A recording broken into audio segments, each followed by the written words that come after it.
Qəbul imtahanına 21 gün qalıb, hər gün qəbula düşmüş bir sual izah edirəm. Bugün 17-yə baxacağıq. Şərtdə deyilir ki, verilmiş kütləli ideal qaz göstərilən izoproseslərdə eyni istilik miqdarı alır. Qazın gördüyü işlər arasında hansı münasibət doğrudur? Burada proseslərə fikir vermək lazımdır. Baxın, ilk öncə 0-dan 2 olan prosesdə gördüyümüz kimi həcm sabitdir. Həcm sabitdirsə, bu izoxor prosesdir. İzoxor prosesdə qazın gördüyü iş 0-a bərabərdir. Yəni A-2 bərabər olacaq 0-a. 0-dan 3-ə olan prosesdə gördüyümüz kimi temperatur sabitdir. Temperatur sabit olanda biz bilirdik ki, daxil enerji də sabitdir.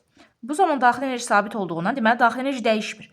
Onda daxil enerji dəyişməsi delta U bərabərdir 0 olacaq. Termodinamikanın birinci qanununa görə daxil enerjinin dəyişməsi delta U bərabərdir Q çıxılsın A'-dir.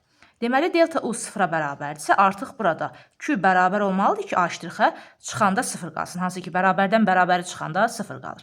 Deməli burada qeyd olunub ki, eyni istilik miqdarı alır. Tutaq ki, istilik miqdarına özümdən bir qiymət verirəm, 100 joule deyirəm. Yəni burada artıq A' 100 joule bərabər oldu. Hansı prosesdə? 0-dan 3-ə olan prosesdə. Ona görə buna A'3 yazıram.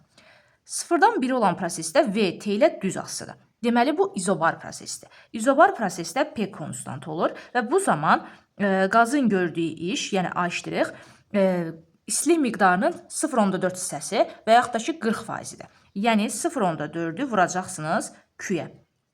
Q qeyd etdik ki 100 joule-dur. Eyni istilik miqdarı alır dediyinə görə burada da Q-nü 100 götürməliyik. Ona görə 0,4-ü vururam 100-ə.